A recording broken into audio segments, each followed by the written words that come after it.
Good evening, and welcome back to Dramatic History. When we last left Eleanor, she had believed she was finally beginning to understand the secrets that had followed her all her life. She had been wrong, because beneath the old house, hidden behind stone and dust, she had discovered something no one had ever intended her to see. 2 cradles, 2 children, and a portrait of a woman whose face was almost identical to her own. For years, Eleanor had believed she was alone.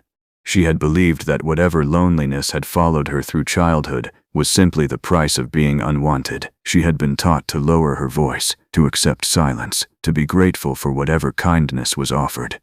And perhaps most cruelly of all, she had been taught never to ask too many questions about the woman who had given her life. But now the past had opened its doors, and behind those doors was another daughter, another life, another Eleanor. Somewhere in the darkness beyond Wexford House, her sister was alive, and she had been watching. The knowledge followed Eleanor through the night. She did not sleep. She sat beside the window in her room at Ashcombe Hall, still wearing the dress she had worn to the hidden chamber beneath the library. A single candle burned beside her. Its flame moved gently whenever the wind slipped through the old window frame.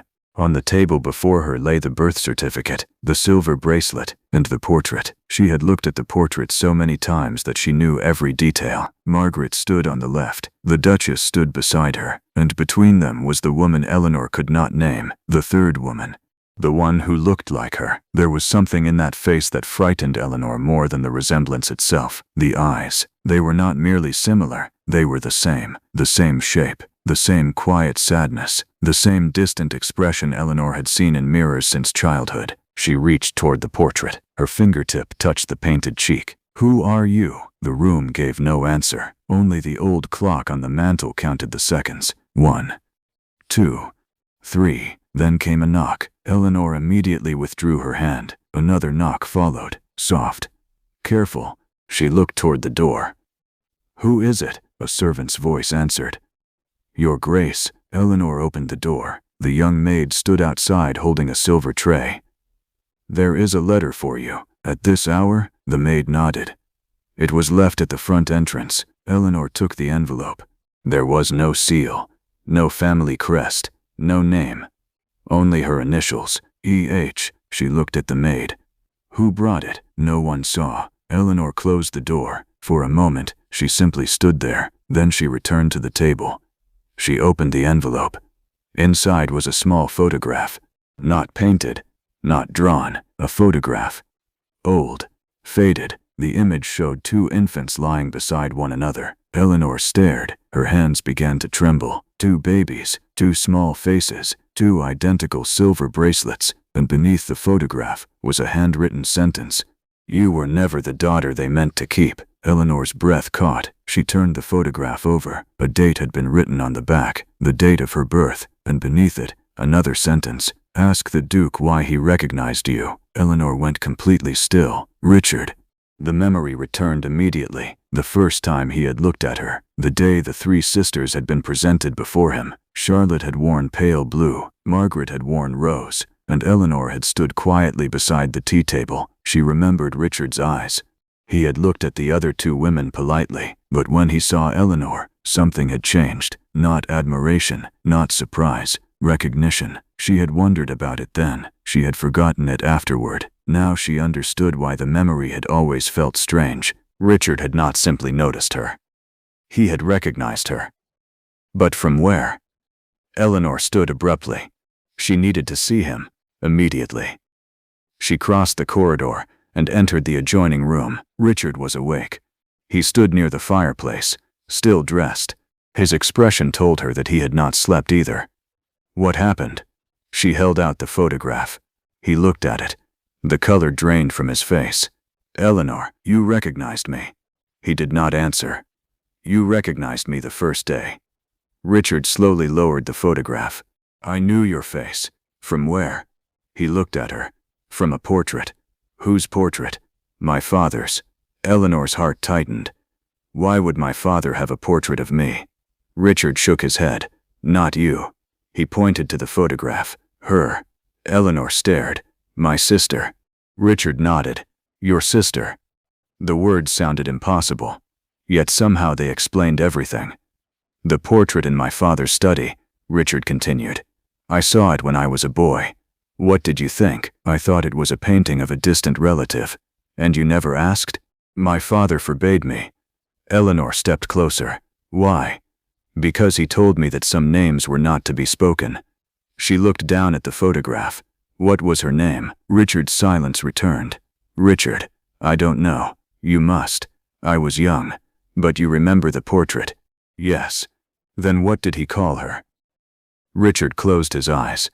When he opened them again, something in his expression had changed. Elizabeth. Eleanor whispered the name. Elizabeth. Richard nodded. Elizabeth Ashford. She looked at the photograph again. Why would she have another name? I don't know. Was she your mother's family? I thought so. Did your mother know her? Yes. Eleanor's eyes narrowed. Then your mother knows where she is. Richard looked toward the window. Perhaps. You said she wasn't our enemy. I said I didn't know. You know more than you're telling me. He looked at Eleanor. Not enough. She stepped closer. Then let's find out. Asterisk, asterisk, asterisk. The next morning, the Duchess arrived at Ashcombe Hall. She did not announce herself. She simply appeared. The carriage stopped beneath the stone archway shortly after dawn. Eleanor was still in the breakfast room when the servant entered. Your Grace. Richard looked up. What is it? Her Grace the Duchess has arrived. Silence. Eleanor looked at Richard. He stood. Where is she? In the drawing room. Richard turned to Eleanor. Stay here. She shook her head. No, Eleanor. I want to hear what she has to say. Richard hesitated, then nodded. They entered the drawing room together. The Duchess stood beside the window. She was an elegant woman, older now, but still composed. Her silver hair was arranged perfectly. Her dark gown was without a single crease. Nothing about her suggested fear. Yet when she saw Eleanor, her face changed, only slightly, but Eleanor noticed. The Duchess looked at her as though she had seen a ghost. Then she whispered, Margaret. Eleanor stopped. Richard's expression hardened. Mother. The Duchess blinked. I beg your pardon. You called her Margaret. I made a mistake. Eleanor stepped forward. You knew my mother. The Duchess looked at her. Yes, you knew her well. Yes, you knew she was alive. The Duchess's lips tightened. I knew she was alive once. Eleanor stared. Once? I do not know where she is now. Do you know about Elizabeth? The Duchess became completely still. Richard noticed. Mother? She looked at her son. Where did you hear that name? Eleanor answered. From a photograph. The Duchess's face went pale. What photograph? Eleanor placed it on the table. The Duchess approached. She looked at the two infants. For the first time, Eleanor saw genuine fear in her eyes. The Duchess touched the photograph. My God. Eleanor's voice was barely above a whisper. Who is she? The Duchess looked at her. Your sister. Her name is Elizabeth. No. Eleanor frowned. You just reacted when Richard said the name. The Duchess closed her eyes. Elizabeth was not her name. Then what was it? The Duchess did not answer. Richard stepped forward. Mother. She looked at him. You have lied to me for years. I was trying to protect you. From what? She looked at Eleanor. From the truth. Eleanor felt a familiar anger rising.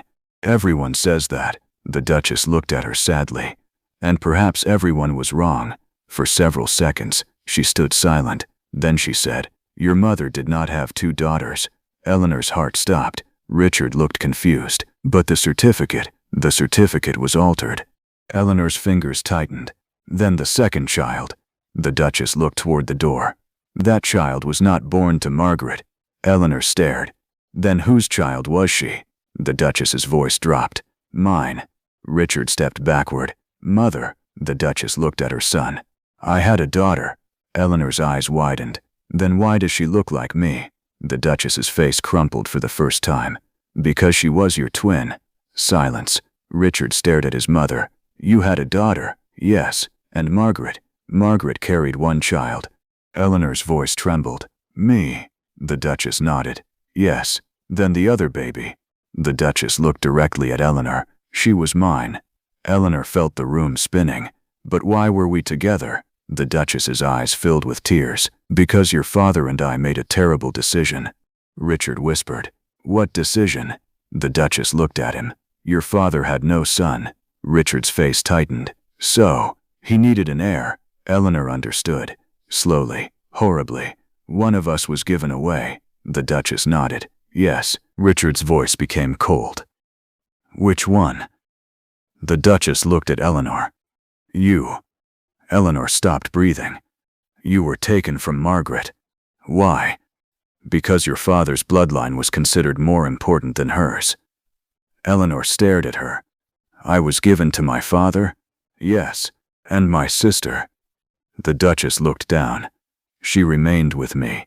Where is she now? The Duchess did not answer. Eleanor stepped forward. Where is my sister? The Duchess's lips trembled. She is here. Eleanor froze. What? She has been here all along. Richard looked toward the door. What are you saying? The Duchess turned. She came back 3 days ago. Eleanor's heart began pounding. Where? The Duchess whispered. In Wexford House. At that exact moment, a bell rang from the entrance hall. Once, twice, then a third time. A servant's hurried footsteps echoed through the corridor. Someone had arrived. The Duchess looked at Eleanor, and for the first time there was terror in her eyes. Do not let her see you. Eleanor stared. Why? The Duchess whispered. Because she believes you stole her life. The drawing room doors opened. A servant stood there, pale and breathless. Your Grace. Richard turned. What is it? The servant swallowed. There is a young lady asking for Miss Eleanor. Eleanor's heart stopped. What name did she give? The servant looked at her. She said. He hesitated. She said her name was Elizabeth. Eleanor slowly turned toward the Duchess. The Duchess closed her eyes, and somewhere beyond the drawing room doors, a woman's voice spoke. Tell my sister I have come home. Tell my sister I have come home.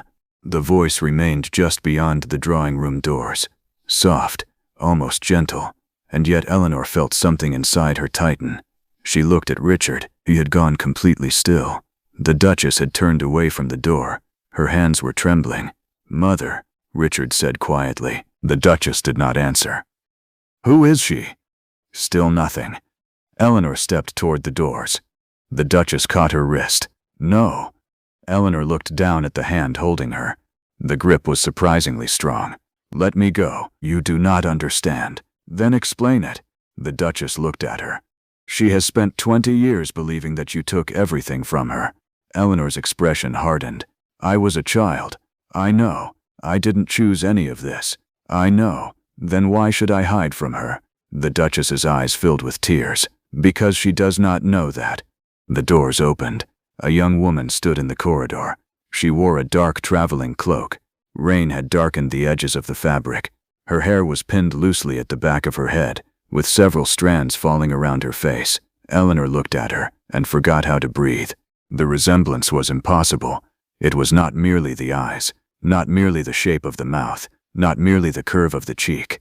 It was the expression, the same quiet sadness, the same guarded stillness, the same habit of looking at people as though she had spent years learning not to trust them. The woman looked at Eleanor. For several seconds neither moved. Then the woman's lips parted. Eleanor. Her voice broke slightly on the name. Eleanor whispered, Elizabeth. The woman smiled, but there was no warmth in it. That's what they called me. She stepped into the room. Richard moved instinctively closer to Eleanor. The woman noticed. Her eyes shifted toward him. So, her voice became colder. You are the Duke. Richard held her gaze. Yes. I wondered what kind of man would marry my sister. Eleanor looked at her. How did you know? The woman smiled faintly. I have been watching. Watching what? You. The answer was simple. Too simple. Eleanor felt a chill. For how long? Since you arrived at Wexford.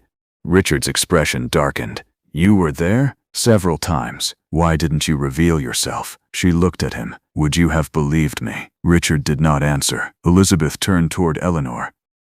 I saw you the first night. Eleanor remembered the dark figure near the chapel. You were the woman in the veil. Elizabeth nodded. I wanted to see you. Why? Because I had spent my entire life imagining you. Her voice softened. Sometimes I imagined you as cruel. Eleanor lowered her eyes. Sometimes I imagined you as beautiful. A painful smile appeared. Sometimes I imagined you hated me. I didn't even know you existed. I know. Elizabeth walked slowly toward the table. Her gaze fell on the photograph. The two infants. She touched it with one finger. I remember this. Eleanor stared at her. You remember? Not clearly. Elizabeth smiled sadly. Memory is a strange thing. She looked at the photograph. But I remember the sound of someone crying. Eleanor's eyes filled. Me. Elizabeth nodded. You cried constantly. A tiny smile appeared. And I hated you for it. Eleanor almost laughed through her tears. That's a terrible thing to say. I was a child. So was I. I know. The smile disappeared. That is the tragedy. Silence filled the room. The Duchess remained near the window. She looked older than she had a few minutes earlier. Richard turned toward her. You knew this would happen. The Duchess whispered. I always knew. Then tell us the truth. She closed her eyes. The truth is not one story. Richard waited. It is several stories that were forced together until no one could remember which one was real. Elizabeth looked at her. Then start with me. The Duchess turned. You were born on the 3rd of October. Elizabeth nodded. At midnight. No. The Duchess frowned. You were born at 11:47. Elizabeth's expression changed. What? Your sister was born 23 minutes later. Eleanor looked at her. We were not twins. We were. But you said. I said you were not born at the same time. The Duchess took a breath. You were born 23 minutes apart. Eleanor stared. Then why was there a second birth certificate? The Duchess's voice became quieter. Because the first certificate was destroyed. Why? Because your father demanded it. Richard's jaw tightened. Why would he do that? The Duchess looked at him. Because Eleanor was born first. Silence. Eleanor felt the blood drain from her face. What difference did that make? The Duchess looked at her. Everything. She crossed the room slowly. In the Wexford succession, the first child born after the death of an heir was entitled to certain properties. Richard frowned. But I was the heir. Not then. The room became silent. Richard stared at his mother. What? Your grandfather had changed the succession. Richard's face hardened. My grandfather? He had no confidence in your father. Why? Because your father was reckless. The Duchess looked toward Eleanor, and because he believed a daughter might inherit. Eleanor understood. So I was the heir. The Duchess nodded. Technically. Elizabeth looked at Eleanor. And I? The Duchess's expression broke. You were the child no one knew what to do with. Elizabeth laughed once. It was a bitter sound. How convenient. The Duchess flinched. Your father wanted Eleanor. Why? Because she was firstborn. Elizabeth looked at Eleanor. And I was second. Yes, so they kept her. The Duchess nodded, and gave me away. Eleanor looked at her sister. Where? The Duchess hesitated. Elizabeth answered for her. To a family in Yorkshire. Eleanor stared. You knew. I eventually learned. How? Because I spent 20 years trying to find out. Her eyes hardened. I learned that my name had been erased. I learned that the woman who gave birth to me was forbidden to speak of me. I learned that the father who should have protected me signed papers declaring that I had never existed. Eleanor felt tears running down her face. I'm sorry. Elizabeth looked at her. For what? For something I didn't do. Elizabeth remained silent. Then she stepped closer. I know. Eleanor wiped her tears. Then why do you hate me? Elizabeth's eyes softened. I don't. The answer surprised her. I hated the story. She looked toward the Duchess. I hated the people who created it. Then back at Eleanor. I never hated you. Eleanor looked down. I thought you did. I needed you to think that. Why? Because if they believed I wanted revenge, they would show me where the records were. Richard stepped forward. You were searching for the records. Elizabeth nodded. All my life. What records? The original succession documents. Richard looked at his mother. You know where they are? The Duchess shook her head. No. Elizabeth smiled faintly. I do. Everyone turned toward her. She reached inside her cloak. From an inner pocket, She removed a narrow leather folder. She placed it on the table. Richard opened it. Inside were old documents, letters, seals, a faded map, and one handwritten confession. Richard began reading. His expression changed with every line. "What is it?" Eleanor asked. He did not answer immediately. Finally, he said, "This was written by my grandfather," the Duchess whispered. "Richard," he continued reading. He knew Eleanor was the firstborn. Eleanor's heart pounded. He intended her to inherit. Richard looked at the next page. "But your father changed everything." "Why?" Richard looked at his mother. "Because he believed the family could not be ruled by a woman." The Duchess lowered her eyes. "And he threatened my grandfather." Elizabeth's expression hardened. "Threatened him with what?" Richard continued. "With scandal." "With scandal." The word hung in the air. "What scandal?" Eleanor asked. Richard's eyes moved down the page. Then he stopped. "Richard." He folded the letter. "We should not read this here." Elizabeth stared at him. "Read it." Richard looked at her. "It concerns your mother," the Duchess whispered. "No." Elizabeth's face changed. "What did he write?" Richard remained silent. The Duchess moved toward him. "Give me the letter." He stepped back. "No." "Richard, you knew." The Duchess looked at him. "What?" "You knew what happened to Margaret." Her face went white. Eleanor stared. "What happened to my mother?" The Duchess said nothing. Eleanor stepped closer. "What happened to Margaret?" Still nothing. Elizabeth's voice became sharp. "Tell her." The Duchess closed her eyes. "Margaret did not disappear." Eleanor froze. "Then where did she go?" The Duchess whispered. "She was taken." "By whom?" "Your father." Richard's expression hardened. "Why?" "Because she refused to surrender you." Eleanor felt as though the floor had shifted beneath her. "He took my mother." "Yes. Where?" The Duchess's eyes filled with tears. "I don't know." Elizabeth stepped forward. "You do." "No. You always knew." "No. You helped him." The Duchess looked at her. "I tried to stop him." Elizabeth's voice cracked. "Too late."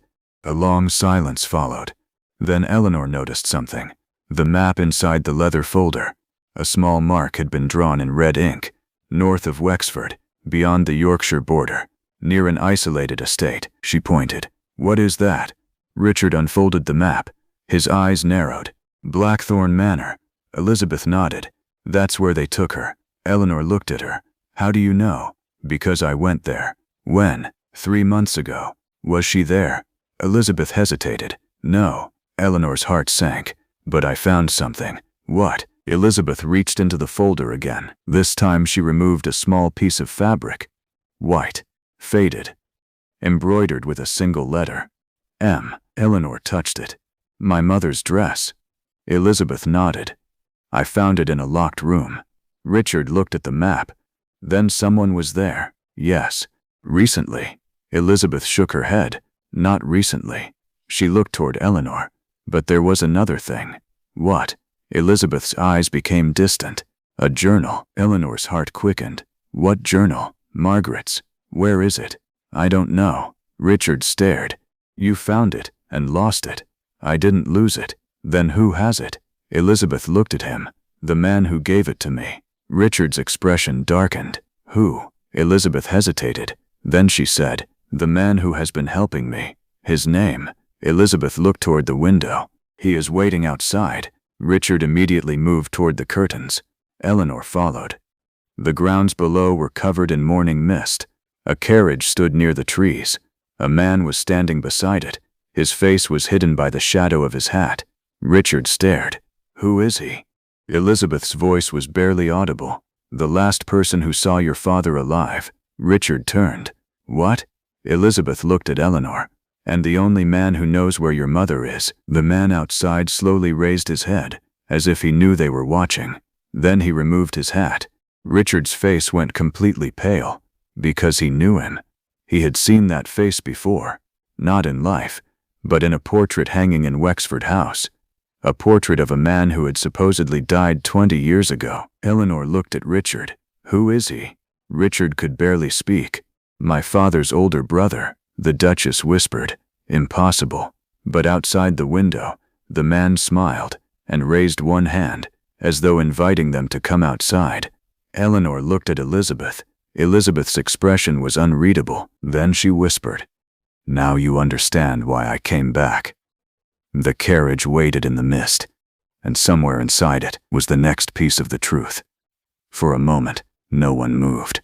The man beneath the trees remained perfectly still. The mist drifted around him. His dark coat blended with the gray morning, and from the window he appeared almost unreal, like someone who had stepped out of a forgotten painting. Richard was the first to speak. "My uncle." The Duchess shook her head.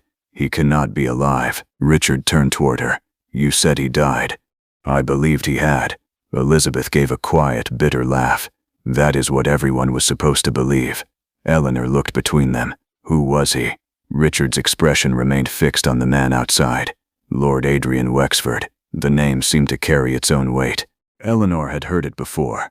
Not from Richard, not from the Duchess, from an old ledger, a name written in the margins of a document she had once found among her father's possessions.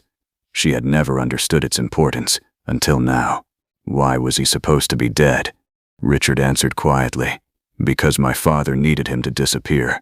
The Duchess closed her eyes. "Richard." He turned toward her. "Enough." His voice was calm, but there was something beneath it now, something Eleanor had never heard before. Anger, not the loud kind, the kind that had been buried for years. "You told me my uncle died at sea. I believed it. You told me he had no interest in the succession. He didn't. Then why was his portrait hidden?" The Duchess did not answer. Richard looked at Eleanor. "You should stay here." She shook her head. "No, Eleanor, I am going with you." Elizabeth stepped forward. "So am I." Richard looked at her. "Why?" "Because he knows where my mother is." The Duchess whispered, "Do not trust Adrian." Elizabeth turned. "I have trusted no one for 20 years. Her voice was quiet. "And that is why I am still alive." Richard looked toward the carriage, then at Eleanor. "Very well." They left the drawing room together. The Duchess remained behind, but before Eleanor crossed the doorway, she stopped. She turned. The Duchess was standing beside the window. For the first time, she looked like an old woman, not a duchess, not the powerful woman who had controlled every room she entered, just a mother who had spent too many years regretting one terrible decision. "Eleanor." Eleanor stopped. The Duchess looked at her. "There is something you must know." Eleanor waited. "Whatever Adrian tells you," her voice trembled, "do not believe that your father acted alone."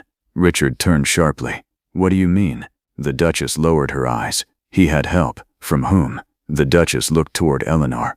"Someone you trust." Then she said nothing more. Asterisk, asterisk, asterisk. The morning air was bitter. Eleanor pulled her cloak closer as they walked toward the carriage. Richard remained beside her. Elizabeth walked a few steps ahead. No one spoke. The man beneath the trees watched them approach. As they came closer, Eleanor could finally see his face. He was older than the portrait. His hair had turned silver at the temples. There were deep lines around his eyes, but his gaze remained sharp, uncomfortably sharp. He looked at Richard first, then Eleanor, then Elizabeth. When his eyes settled on the sisters, something softened. "You finally found each other." Elizabeth stopped. "You knew this would happen." "I hoped."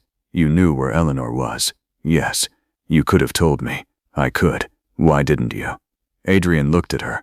"Because if you had known where she was, you would have gone to her." Elizabeth said nothing. "And if you had gone to her," Adrian continued, "the people watching you would have followed." Richard stepped forward. "Who was watching her?" Adrian smiled faintly. "Everyone." "That's not an answer." "It is the only answer that matters." Richard's eyes hardened. "You have been dead for 20 years. Adrian glanced at him. "I found death inconvenient." Eleanor almost smiled. Almost. But the moment passed. She asked, "Do you know where my mother is?" Adrian looked at her. "Yes." The answer came without hesitation. Eleanor's heart began pounding. "Where?" "Alive." "Where?" Adrian studied her face. "Still asking questions. Where is she?" "Safe." "That is not enough." "I know." He reached inside his coat. He removed a small leather journal. Eleanor recognized it immediately. The cover was worn. The corners were damaged. A faint scent of lavender came from the pages. Her mother's perfume. Margaret's journal. Eleanor's hands trembled. "Where did you get that?" She gave it to me. When? 15 years ago. Before she disappeared? Yes. Then you know what happened. I know most of it. Tell me. Adrian looked toward the house. Not here. Richard frowned. Why? Because the house is not safe. The estate? Someone is listening. Richard looked around. There was no one. Adrian smiled. You cannot see them. Who? People who have been watching your family for years. Eleanor looked at him. Why? Because your birth changed the succession. Richard stepped closer. We already know that. No. Adrian shook his head. You know half of it. He opened the carriage door. Come. They climbed inside. Adrian followed. The carriage began moving. For several minutes, no one spoke. Rain tapped softly against the windows. Eleanor held the journal in her lap. She could not bring herself to open it. What did my mother write? Adrian looked at her. Everything. Then why did she give it to you? Because she knew she might never see you again. Eleanor looked down. Her fingers moved across the worn leather. Did she talk about me? Every day. The words broke something inside her. Eleanor looked toward the window. She refused to cry. Not in front of them. Not now. Elizabeth watched her silently. Then, very quietly, she reached across the seat. Her hand covered Eleanor's. Eleanor looked at her. Elizabeth gave the smallest nod. Nothing more was needed. For the first time in their lives, the two sisters held hands. Asterisk, asterisk, asterisk. The carriage traveled north for several hours. The countryside changed gradually. The manicured grounds of Ashcombe disappeared. Then the villages. Then the familiar roads. Soon there were only hills, wet fields, and long stretches of forest. Adrian finally spoke. Your mother was taken to Blackthorn Manor. Eleanor looked at him. We know. No. He shook his head. You know where she was taken. He looked at the journal. I know where she went afterward. Richard leaned forward. Where? A convent. Elizabeth frowned. She became a nun? No. Then why a convent? Because it was the only place your father could not legally enter. Eleanor's heart tightened. Is she still there? Adrian hesitated. No. Then where? She left. When? 7 years ago. Why? Adrian looked at Eleanor. Because she received a letter. From whom? From you. Eleanor stared. I never wrote to her. I know. Then who did? Adrian looked toward Richard. That is the question. Richard's face became pale. You think someone forged a letter? I know someone did. What did it say? Adrian opened the journal. He turned to a marked page. Come home. Eleanor's eyes widened. That's all? No. He read the next line. You are no longer safe. Eleanor looked at Elizabeth. Who would make her believe that? Adrian closed the journal. Someone who wanted her out of hiding. Richard's voice became cold. Who? Adrian looked at him. Your mother. Silence.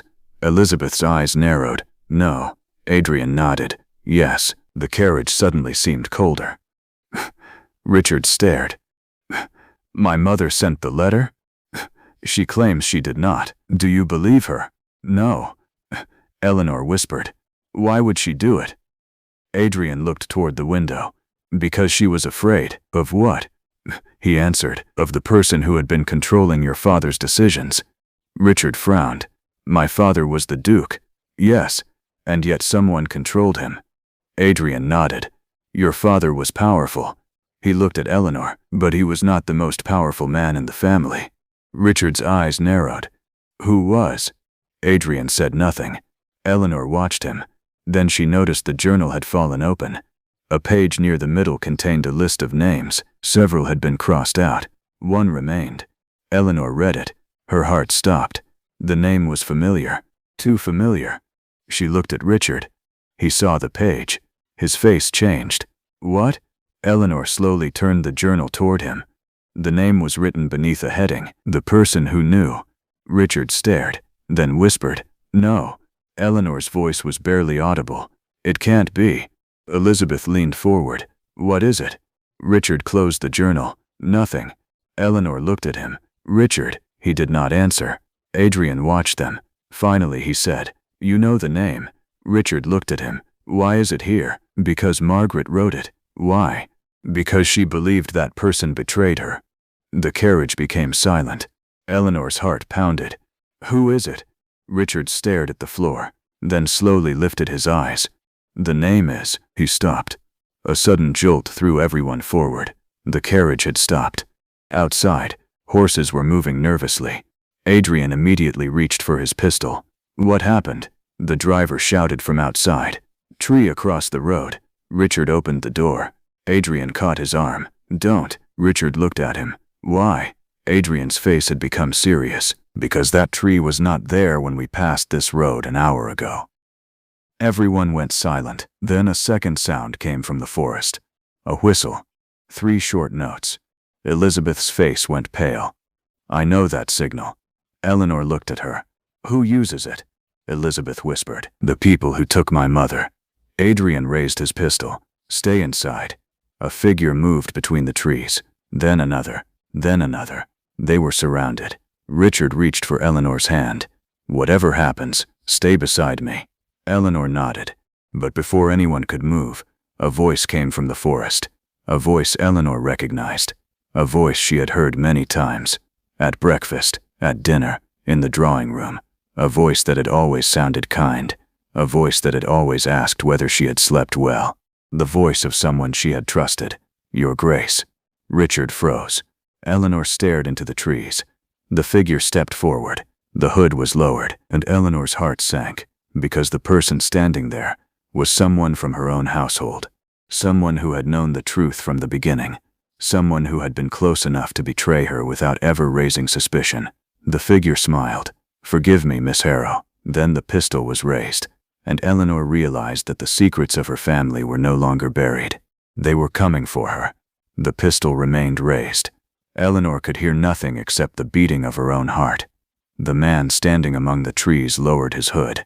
It was Mr. Harcourt, the same man who had once served Richard's father, the same solicitor who had spoken to Eleanor in the old chapel, the same man who had claimed he regretted the lies. Now he stood before them with a pistol in his hand. Richard stepped forward. Harcourt. The older man smiled sadly. I was hoping you would understand. You betrayed us. No. Harcourt's eyes moved toward Eleanor. I betrayed your father. Richard's expression hardened. Then lower the gun. I cannot. Why? Because there is no longer any safe way out. Adrian raised his own pistol. You always were a coward, Harcourt. Harcourt laughed quietly. And you always believed courage was enough. Adrian's expression changed. Who sent you? Harcourt did not answer. Eleanor stared at him. You were in the chapel. Yes. You gave me the letter. Yes. You told me my mother was alive. She is. You led us here. I did. Why? Harcourt looked at her. Because you needed to know. Know what? Who you are. Eleanor's voice trembled. I already know who I am. No. He shook his head. You know the name you were given. A silence followed. But you do not know what your blood means. Richard moved closer. Enough riddles.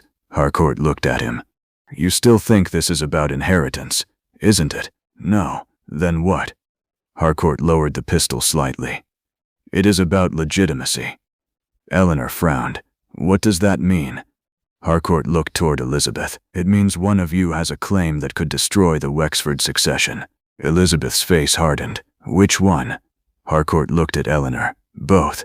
Richard stared. That is impossible. No. Harcourt's voice became quieter. Your grandfather created a secret provision. He reached inside his coat. He removed a folded document. Whichever daughter could prove her mother's marriage was lawful would have a claim. Eleanor stared. My mother's marriage? Harcourt nodded. Your father was already married when he married Margaret. Richard's face went pale. That cannot be. It can. The Duchess's words came back to Eleanor. Your father made a terrible decision. Eleanor looked at Richard. Was my mother married to him? Harcourt answered. Yes. Then why would it matter? Because the first marriage was never dissolved. Silence. Richard's eyes narrowed. Who was the first wife? Harcourt looked at the Duchess. The Duchess had followed them outside. She stood several yards away. Her face was white. Richard turned. Mother. She said nothing. Harcourt spoke. The first wife was the Duchess of Wexford. Richard looked at his mother. then at Eleanor, then back again. My mother, yes. Eleanor felt dizzy. But then, Harcourt continued, your father married Margaret while his first marriage still existed. Richard whispered, bigamy. Harcourt nodded. And if that became public, the entire succession would be challenged. Eleanor looked at the Duchess. Then why did you allow it? The Duchess closed her eyes. Because I was dying. Eleanor froze. Richard stepped toward his mother. You were ill. Very. How long? Before you were born. The Duchess looked at Eleanor. I believed I had no future. She swallowed. So I agreed to a separation, but not a divorce. No. Then my father married Margaret illegally. Yes. Eleanor's mind raced. And when I was born, you became dangerous. Because I was the first legitimate daughter? The Duchess nodded. Because you were proof that your father's second marriage had existed. Harcourt looked toward the forest. And because your father believed that if the truth emerged, everything would be lost. Eleanor stared. So he hid me. Ooh, he hid both of you. Elizabeth's expression hardened. Why was I given away? Harcourt looked at her. Because you were born 23 minutes after Eleanor. That does not explain anything. It does if your father wanted Eleanor to disappear. Elizabeth went still. He needed one child to vanish. Eleanor whispered, me. Harcourt nodded.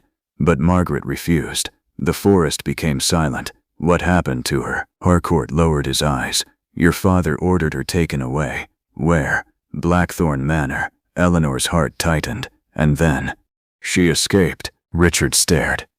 She escaped? Yes. When? 2 years later. Eleanor's breath caught. Where did she go? Harcourt looked toward Adrian. Ask him. Everyone turned. Adrian said nothing. Eleanor stepped toward him. You know. Adrian looked at her. I do. Then tell me. He hesitated. Your mother came to me. When? 7 years ago. Eleanor's eyes filled. She was alive. Yes. Where is she now? Adrian's face softened. Closer than you think. Eleanor's heart stopped. What does that mean? He looked toward the forest.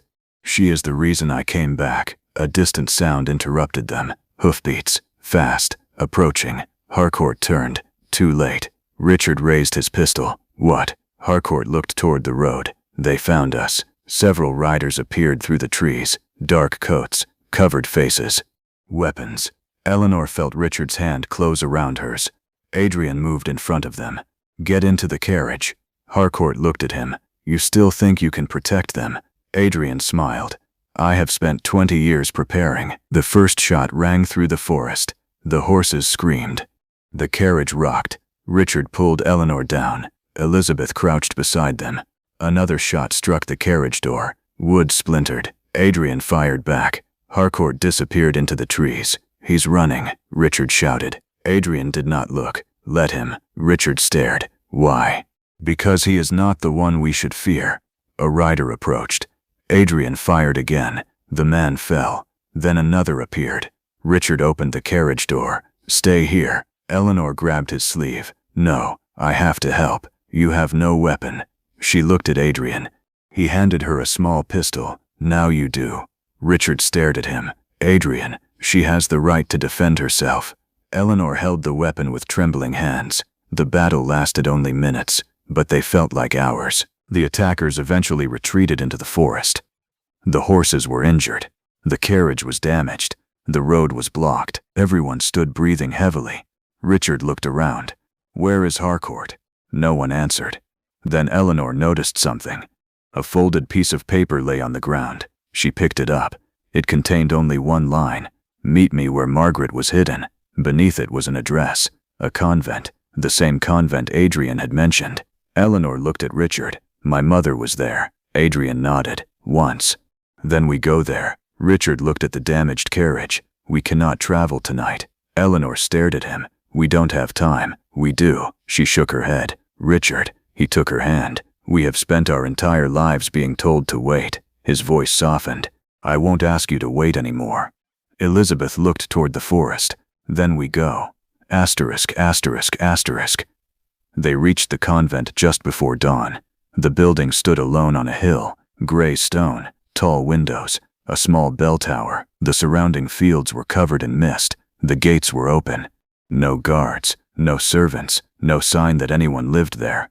Richard knocked. Nothing. He knocked again. A woman finally opened the door. She was elderly. Her face was lined with years of quiet sorrow. When she saw Eleanor, she stopped. Her eyes widened. "You?"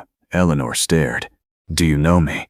The woman looked at Elizabeth, then back at Eleanor. "I know your mother." Eleanor's heart raced. "Where is she?" The woman stepped aside. "Come in." The convent smelled of candle wax and old stone. They followed her through a narrow corridor. She stopped before a small room. "She stayed here." Eleanor entered. There was almost nothing inside. A wooden bed, a chair, a small table, and a vase containing dried lavender. Eleanor touched the flowers, her mother's scent. Again, she closed her eyes. She was here. Yes. When? 7 years ago. Why did she leave? The elderly woman looked at her. "Because someone found her." "Who?" The woman shook her head. "She never told me." Eleanor's heart sank. "But she left something." The woman opened a drawer. She removed a small wooden box. Eleanor recognized it immediately. The same kind of box her mother had kept in old family portraits. She opened it. Inside was a letter. Her name was written on it. Eleanor Margaret Ashford. Her hands trembled. She opened the letter. The first words were simple. "My darling daughter." Eleanor could not continue. She pressed the letter against her chest. Elizabeth stood beside her, read it. Eleanor unfolded it. The handwriting was unmistakable. Asterisk, if you are reading this, then the truth has finally found you. Eleanor's eyes blurred. Asterisk, I have spent years trying to protect you. Asterisk, not because I did not love you. Asterisk, because I loved you more than my own life. She continued. Asterisk, there are things I cannot explain in a letter. Asterisk, there are names I cannot write. Asterisk, but there is one thing you must understand.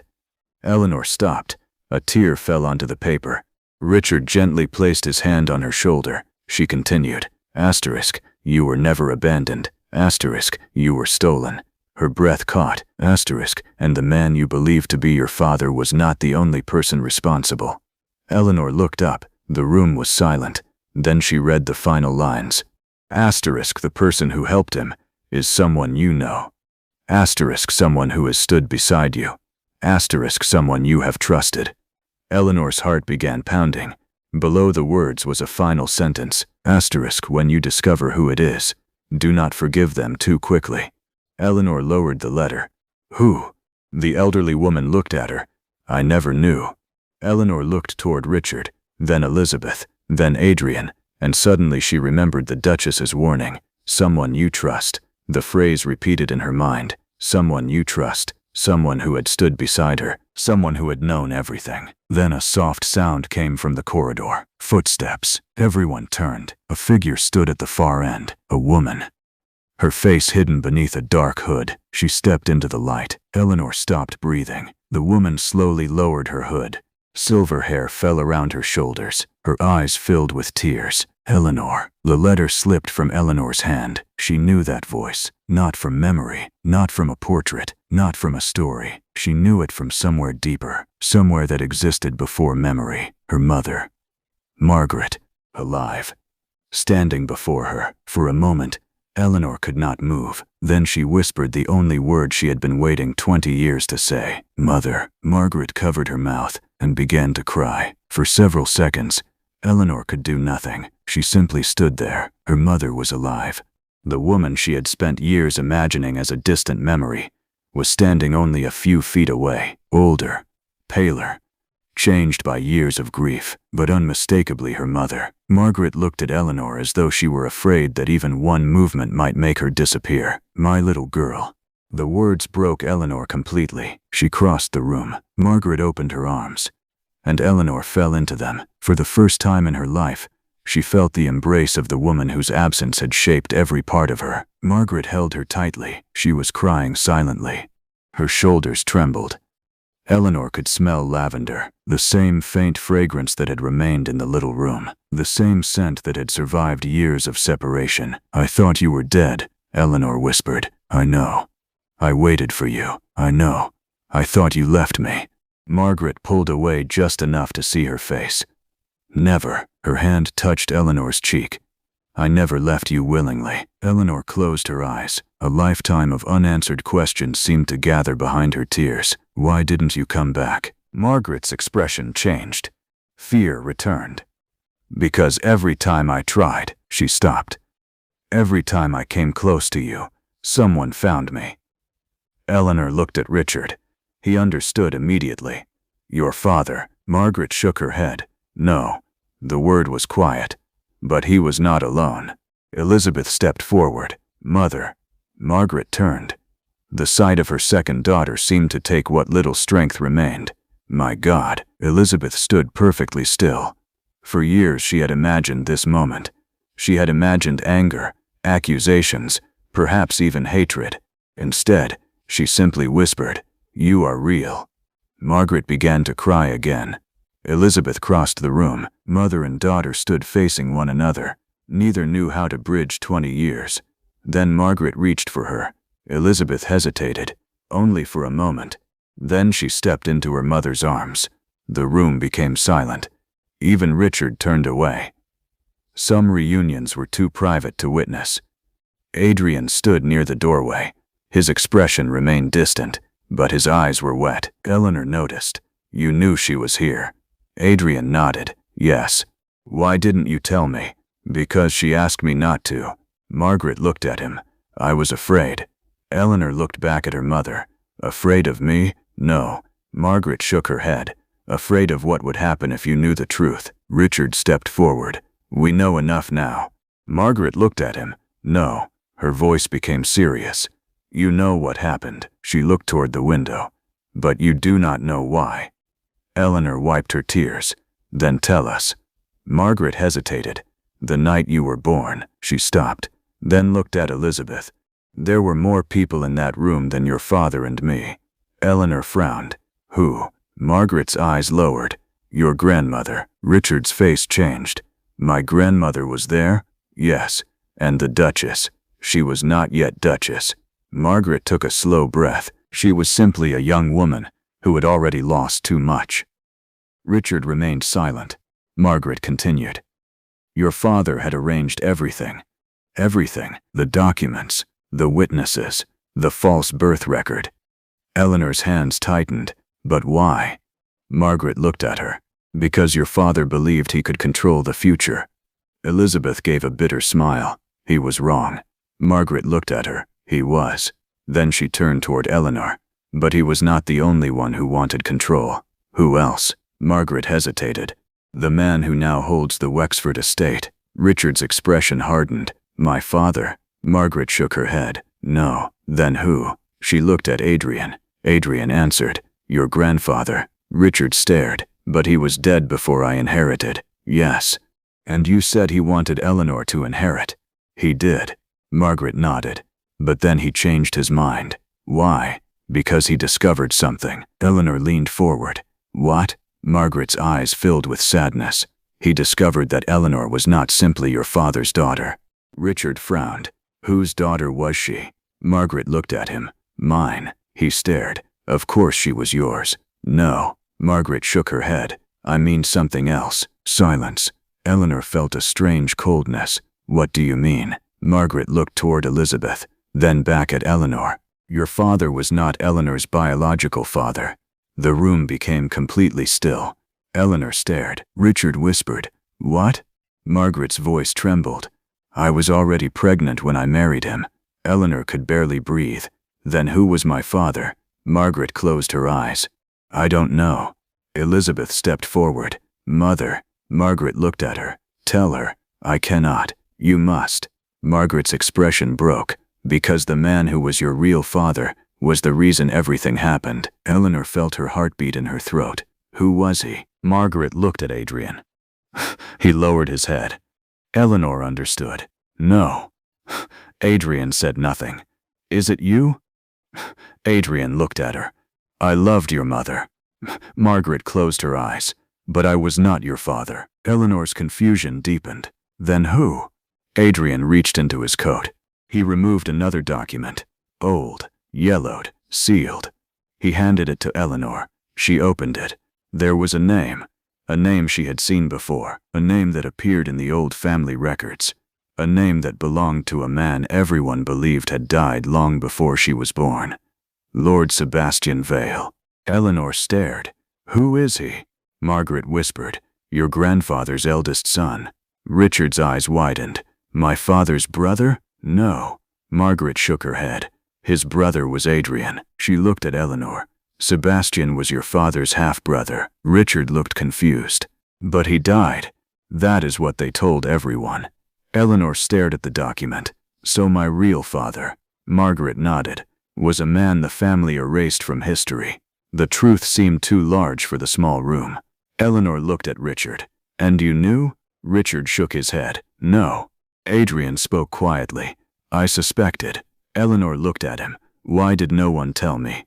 "Because Sebastian was declared a traitor." "Why?" "He challenged the family." "For what?" Adrian's eyes darkened.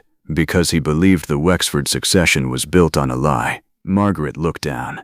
"He tried to expose them, and they killed him." "No," Margaret whispered. "They tried." Eleanor looked at her. "Is he alive?"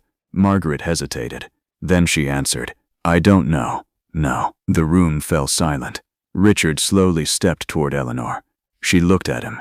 For the first time, there was uncertainty between them, not because of love, but because of blood, inheritance, names.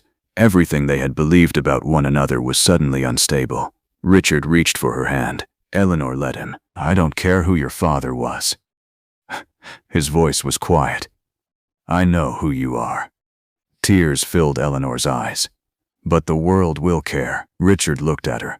"Then let the world learn the truth." Margaret watched them. A faint smile appeared. Then it disappeared. "That is not the most dangerous part." Eleanor looked at her. "What is?" Margaret walked toward the window. She pulled aside the curtain. The grounds outside were empty, but she looked beyond them, toward the distant hills. "Your father is dead." Richard nodded. "Yes." "Your grandfather is dead." "Yes." "Then why," Margaret whispered, "are people still trying to silence us?" Eleanor stared. Margaret turned. "Because the person who ordered your father's actions is still alive." Richard's expression changed. "Who?" Margaret looked directly at him. "Someone very close to the throne." Richard's face became pale. "There is no throne here." Margaret gave a sad smile. "You still think this is only about Wexford?" She shook her head. "It is much larger than that." Eleanor looked at the documents. "Then what are we supposed to do?" Margaret approached her. "Go back to Wexford." Richard frowned. "Why?" "Because the final document is there." "What document?" "The original succession agreement." Adrian nodded. "Hidden beneath the chapel." Richard stared. "We searched the chapel, not deeply enough." Margaret looked at Eleanor. "It was hidden beneath the altar." Eleanor remembered the old chapel, the cold stone, the abandoned pews, the strange feeling she had experienced there. She understood now. The truth had been waiting beneath her feet, all along. Margaret touched her daughter's face. "You must find it before they do." "Who?" Margaret's expression became fearful. "The people who have been searching for it for 20 years. A distant bell rang. Everyone turned. Once, twice, 3 times. Adrian moved toward the door. "We need to leave." Richard nodded. "Why?" Adrian looked outside. "Because someone has arrived." Eleanor approached the window. A carriage stood beyond the gates. Black, unmarked. A single man stepped down. He looked toward the convent, then toward the window. Even from a distance, Eleanor knew him.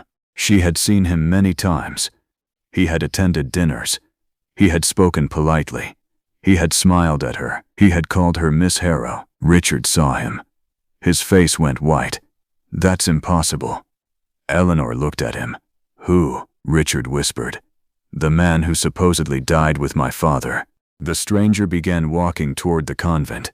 Margaret's hand tightened around Eleanor's arm. "Do not let him enter." The door below began to open, slowly. And somewhere beneath the convent floor, a hidden mechanism clicked. Then a section of the stone wall moved, revealing a narrow staircase leading downward. Adrian looked at Eleanor. "Your mother's secret is not finished." He raised the candle. The real story is underneath us. Eleanor looked into the darkness, and for the first time, she understood that the truth she had spent her entire life searching for might be far more dangerous than the lie. The staircase disappeared into darkness. For a moment, Eleanor simply stared at it. The stone steps were narrow and uneven. Moisture glistened along the walls, catching the candlelight in tiny silver reflections. Margaret stood behind her. That passage was never meant to be found. Eleanor turned. Who built it? My father. Richard looked toward the entrance of the convent. The footsteps above were getting closer. We don't have time. Adrian nodded. He's right. Elizabeth took the candle from him. Then we go. They descended, one by one. Richard first, then Eleanor. Elizabeth followed. Margaret came last. The stone door slowly closed behind them. The sound was soft, but final. For several moments, the only sound was their breathing. The passage smelled of damp earth and old smoke. Eleanor held one hand against the wall as she walked. Where does this lead? Margaret answered quietly. To an old chamber beneath the convent. And what is inside? The records. Richard looked back. All of them? Not all. Margaret's voice became quieter. The ones your grandfather wanted hidden. They continued downward. After perhaps 50 steps, the passage widened. At the end stood an iron door. Adrian examined the lock. Still intact. Richard frowned. How do we open it? Margaret looked at Eleanor. You have the key. Eleanor stared. I don't. Margaret pointed toward her necklace, the small silver pendant Eleanor had worn since childhood. She touched it. This? Margaret nodded. Your father gave it to you. I thought it was my mother's. It was. Eleanor removed the chain. She examined the pendant. There was a tiny seam along its edge. She pressed it. The pendant opened. Inside was a small iron key. Eleanor stared. I never knew. Margaret smiled sadly. Your father knew you would one day need it. Richard took the key. He inserted it into the lock. The mechanism clicked. The iron door opened. Beyond it was a room filled with shelves, boxes, ledgers, old letters, portraits, everything covered in dust. Eleanor stepped inside. This is an archive. Adrian nodded.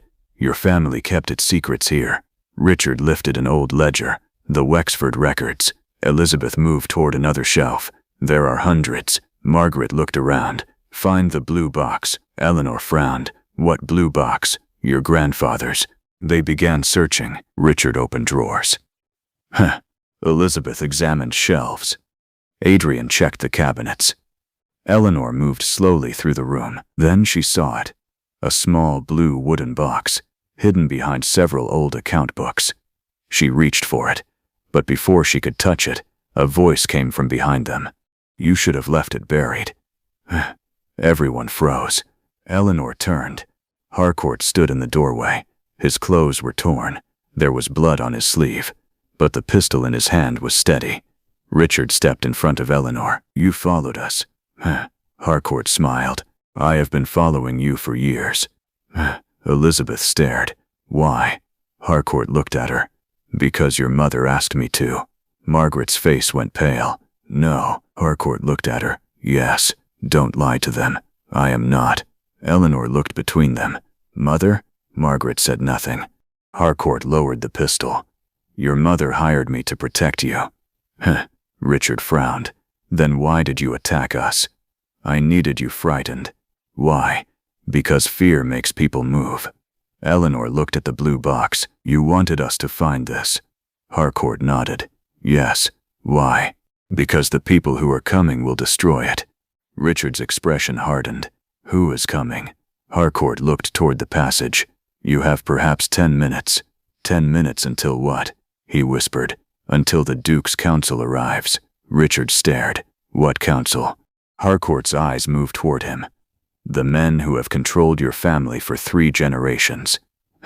Silence. Richard opened the blue box. Inside were several documents. The first was a marriage certificate. The second was a birth record. The third was a letter. Eleanor reached for the letter. Her hand trembled. The handwriting was familiar. Her grandfather's. She began reading.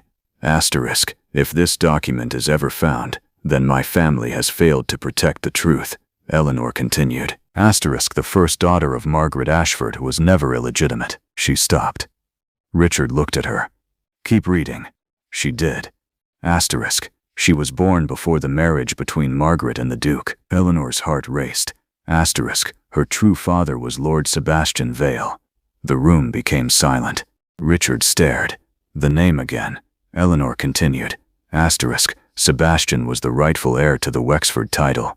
Adrian's face became grim. Richard looked at him. That means, Adrian nodded, your father was never supposed to inherit. Richard looked back at the document. But Sebastian died.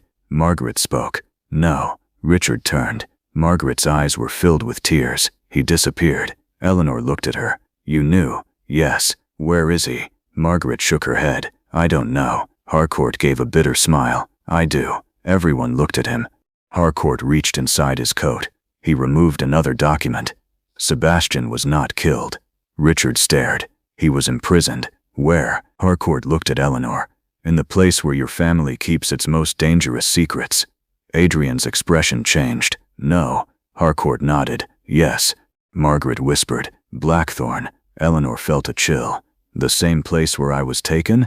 Harcourt nodded. Your father did not send you there merely to hide you. Then why? Because he wanted you near your real father. Eleanor stopped breathing. Richard looked at Harcourt. Sebastian was there? Yes. Was he alive? Harcourt hesitated. He was. Eleanor's voice broke. Is he still?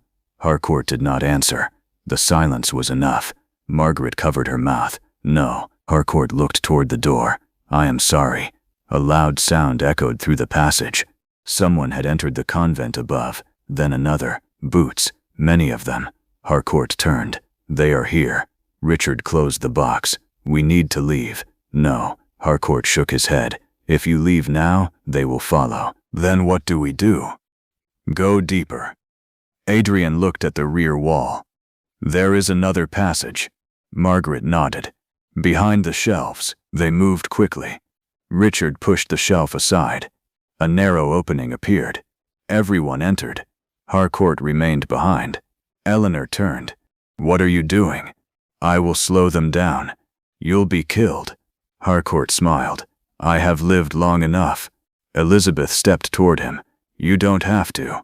He looked at her. I owe your mother. Margaret's eyes filled. Thank you. Harcourt closed the hidden door. The darkness swallowed him. Eleanor heard the first footsteps enter the archive. Then a voice. Search every room. Richard pulled Eleanor forward. Keep moving. They descended another staircase. This one was older. The air became colder. The walls were rough. At the bottom stood a wooden door. Adrian opened it. Beyond was a small underground chapel. Eleanor stopped. Candles stood along the walls. Most had burned down long ago. At the center was a stone altar. Richard looked around. This is beneath the convent. Margaret nodded. Your grandfather used this place. For what? Confessions. Eleanor looked at the altar. Where is the document? Margaret walked toward it. She touched the stone. Here. She pressed a hidden section. A small compartment opened. Inside was a sealed envelope. Eleanor took it. Her name was written on the front. Not Eleanor Ashford. Not Miss Harrow. Something else. Eleanor Sebastian Vale. She stared. Richard looked over her shoulder. His expression changed. My God, Elizabeth whispered. So that's your real name. Eleanor could barely speak. Why was I given the name Ashford? Margaret answered. To hide your father's identity. Richard looked at the envelope. Open it. Eleanor broke the seal. Inside was a single letter. The handwriting was different. Not her grandfather's, not her mother's. The words were written in a strong, elegant hand. Asterisk, my daughter. Eleanor's breath caught. She continued. Asterisk, if you are reading this, then I failed to return to you. Tears filled her eyes.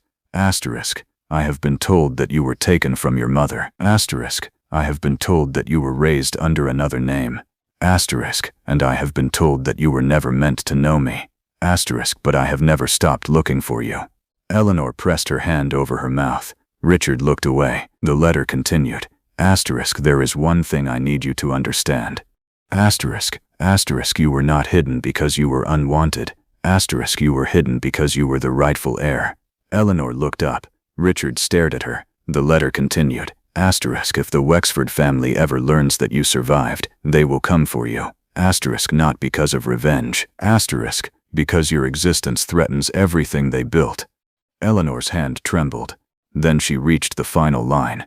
Asterisk, trust no one who tells you the story is finished. A sound came from above. A heavy impact, then another. The hidden door had been discovered. Adrian extinguished the candles. Quickly, everyone gathered near the rear wall. There must be another exit. Margaret pointed. There. A narrow passage disappeared into darkness. They entered. Behind them came voices. They're down here. Richard pulled Eleanor forward. They ran. The passage opened suddenly onto a small chamber. There was a staircase leading upward. At the top was a door. Adrian pushed it open. They emerged into the courtyard behind the convent. The rain had begun. Hard, cold, heavy. Eleanor stepped into it. She barely noticed. She was still holding the letter, her father's letter. The first proof that the man she had spent her life believing was dead had once loved her. Then she heard something. A horse. She turned. A rider stood at the edge of the courtyard. His face was hidden, but the horse was familiar. Richard recognized it. That's my father's horse. Adrian stared. No. No. The rider slowly removed his hood. Eleanor froze. The man's face was older, scarred, but unmistakable. Richard stepped backward. My God. Margaret began to cry. Elizabeth whispered, Father. The man looked directly at Eleanor and said, My daughter. The world seemed to stop. Sebastian Vale was alive, and he had come for her. My daughter. The words seemed to remain suspended in the rain. Eleanor could not move. The man standing before her was older than the figure she had imagined from the letters. His face carried the marks of years that had not been kind. A scar crossed his left temple. His dark hair had turned almost completely silver, yet his eyes, those eyes were unmistakably hers. Eleanor looked at Margaret. Her mother was crying, not from fear this time, from relief. Sebastian, she whispered. He looked at her. Margaret. For a moment, the two simply stared at one another. 20 years stood between them. 20 years of silence. 20 years of believing that love had been buried with a man who was never actually dead. Richard stepped forward. You are my father's brother. Sebastian looked at him. Half-brother. Richard nodded slowly. And you were the rightful heir. Sebastian smiled sadly. That is what your grandfather believed. What happened? Sebastian looked toward Eleanor. Your father discovered that I knew about his marriage to Margaret. He paused. I also knew that Eleanor was my daughter. Eleanor's breath caught. So he imprisoned you. Yes, at Blackthorn. At first. Then where? Sebastian looked at Adrian. Adrian helped me escape. Adrian lowered his eyes. I owed him my life. Sebastian continued. I disappeared because remaining alive was more dangerous than being presumed dead. Richard stared at him. And my father. Sebastian's expression became colder. He knew I was alive. Then why didn't he find you? Because someone convinced him that I had left England. Richard looked at his mother. The Duchess stood silently beneath the rain. Sebastian noticed her. You. The Duchess looked at him. I am sorry. You should be. Her voice trembled. I thought I was protecting my son. You were protecting a title. She lowered her head. I know. Richard looked between them. What happened to my father? Sebastian answered quietly. He became a man ruled by fear. Fear of what? Of losing everything. Sebastian looked at Eleanor. He believed that if your existence became known, the entire succession would collapse. Eleanor looked down at the letter. And it will. Sebastian shook his head. No. She looked at him. Why not? Because the law has changed. Richard frowned. What do you mean? Your grandfather's final amendment was never registered. Richard stared. Then Eleanor's claim is not enforceable. Silence. Eleanor felt something unexpected. Relief. After all the years of being moved from one life to another, she suddenly realized that she did not want a title. She did not want a fortune. She did not want revenge. She wanted a life that belonged to her. She looked at Richard. He seemed to understand. Then what happens now? Sebastian smiled faintly. Now you choose. Eleanor looked at him. For once, he nodded. Exactly. Asterisk, asterisk, asterisk. They returned to Wexford 3 days later. The rain had stopped. The sky was pale. The old estate looked different somehow.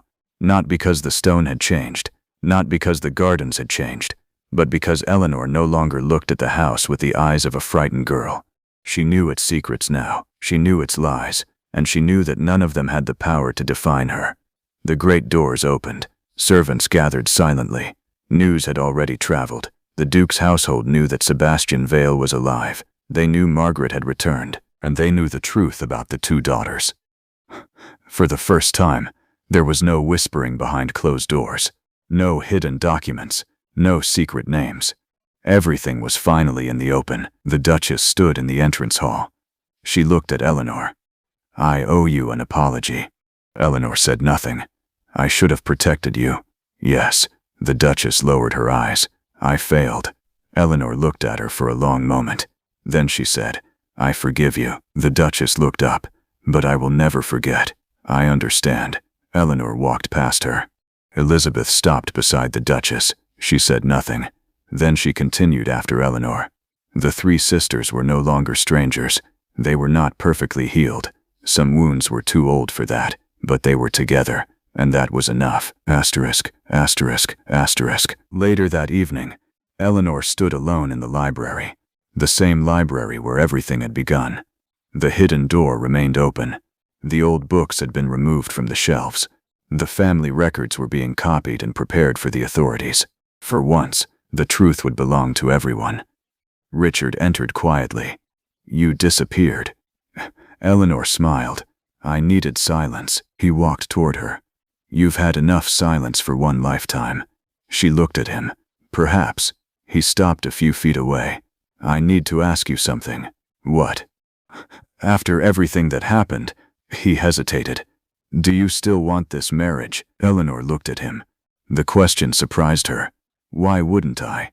"Because you were presented to me." He looked down. "At the beginning, perhaps I thought I was choosing." Eleanor stepped closer. "And now?" "Now I know that I don't want to choose for you." She smiled. "You never did. I chose you." "Yes, but I want you to choose me." Eleanor was silent. Then she reached for his hand. "I already did." Richard smiled. Not the formal smile of a duke. Not the polite expression he had worn when they first met. A genuine smile, warm, quiet, relieved. He kissed her forehead, and for the first time, Eleanor felt no fear when someone touched her. Only peace. Asterisk, asterisk, asterisk. The wedding took place 6 weeks later. Not in London. Not before hundreds of aristocrats. Not beneath enormous chandeliers. Eleanor refused. She chose the small chapel at Wexford, the same chapel where her family's secrets had been hidden, the same place where she had once believed she would never belong. This time, the doors were open. Morning sunlight poured through the windows. Margaret sat in the front row. Elizabeth sat beside her. The Duchess was there too, and Sebastian stood quietly at the back. No titles, no ceremony, just family. Eleanor wore a simple ivory gown. There were no diamonds in her hair, only a small silver pendant, the same pendant that had once contained the key to her family's hidden archive. Now it was empty. The key had been removed. The secrets no longer needed to be locked away. When Eleanor entered the chapel, Richard looked at her, and he smiled. She walked toward him. Every step felt lighter than the last. When she reached him, he whispered, "You look beautiful." Eleanor smiled. "So do you." He laughed softly. "You are the first person to say that." "I doubt it, I assure you." The ceremony was quiet, simple. There were no political speeches, no negotiations, no mention of inheritance, only promises. When Richard placed the ring on her finger, Eleanor looked toward her mother. Margaret was crying. Elizabeth was smiling. For the first time, Eleanor understood something. Her life had not begun with the Duke. It had begun long before him, but he had become the person who allowed her to believe that her future could belong to her, and that was more valuable than any title. Asterisk, asterisk, asterisk. Years later, the old stories about Wexford changed. The servants no longer whispered about the vanished daughter. The family records were corrected. Margaret's name was restored. Elizabeth inherited a small estate of her own and chose a quiet life away from the political world. The Duchess spent her remaining years in a country house. She never asked Eleanor to forget, only to remember that people could make terrible choices out of fear. Sebastian remained in England. He never reclaimed the title. He refused. "I lost 20 years, he once told Eleanor. "I don't intend to spend the rest of my life arguing over a name." Adrian disappeared again, but occasionally a letter arrived, always without a return address, always short, and always ending with the same words: "Live well." As for Eleanor and Richard, their marriage became the kind of story people rarely believed, not because it was perfect, but because it was real. They argued. They disagreed. They learned one another slowly, and they never again allowed silence to decide their lives. Sometimes, late at night, Eleanor would return to the library. She would stand before the hidden door, the place where she had discovered that she had a sister, the place where she had learned that her mother was alive, the place where the entire story had changed, and she would remember the woman she had once been, the quiet woman pouring tea, the woman everyone had overlooked, the woman no one expected the Duke to choose. She would smile, because she finally understood. Richard had not chosen her because she was the quietest. He had chosen her because he had seen something in her that the others had not. Strength, kindness, and a heart that had survived being told, again and again, that it did not matter. The world had tried to decide her worth. Her father had tried. Her family had tried. Society had tried. But in the end, Eleanor had decided for herself, and that was the greatest inheritance she could ever receive. One evening, many years later, Eleanor sat beside the window with a cup of tea. Richard sat across from her, reading. The room was quiet. Rain touched the glass. The fire burned softly. Eleanor looked at him. "Do you remember the first time you saw me?" Richard lowered his book. "Of course. I was pouring tea. You were. You ignored Charlotte. I did. And Margaret. I did. And chose me." He smiled. "I did. Why?" Richard closed the book. "Because everyone else in that room was trying to become someone they thought I wanted." He looked at her. "You were the only person who didn't." Eleanor smiled. "Perhaps I was simply tired. Perhaps." He reached for her hand, and perhaps that was when I knew. She rested her head against his shoulder. Outside, the rain continued, soft, steady, almost like a lullaby. The old house was no longer frightening. The corridors no longer seemed filled with ghosts. The secrets had finally been spoken. The sisters had found one another. A mother had found her daughters. A father had returned from the dead. And a woman who had once believed herself invisible had finally found a place where she belonged. Not because she was a duke's wife, not because of her blood, not because of an inherited name, but simply because she was Eleanor, and she was loved. The candle beside them flickered. Richard turned another page. Eleanor closed her eyes. For once, there was nothing left to fear, nothing left to uncover, nothing left waiting in the darkness, only the quiet sound of rain, the warmth of the fire, and the peaceful knowledge that some stories, after years of sorrow, are allowed to end gently. And perhaps that is the greatest mercy history can offer. Not that the past can be changed, but that those who survived it can finally choose how to live afterward. Eleanor opened her eyes one last time. She looked toward the old library door. Then she smiled. The door remained open, and she never closed it again. Fiat and Bing. Fiat and Bingwith. Fiat and Bing. Fiat Bin. Fiat and Bingwith. Fiat Akinsibai. Fiat Bing. Fiat a quiet moment. To subscribe to *** dramatic history, ***. This is a new channel, and your support means more than you know. If this story touched you, leave a like, share your thoughts in the comments, and share this episode with someone who loves historical romance, mystery, and emotional storytelling. And don't forget to turn on the notification bell. There will be more stories waiting for you, more forgotten lives, more hidden secrets, more hearts that survived what history tried to bury. Until the next story, good night.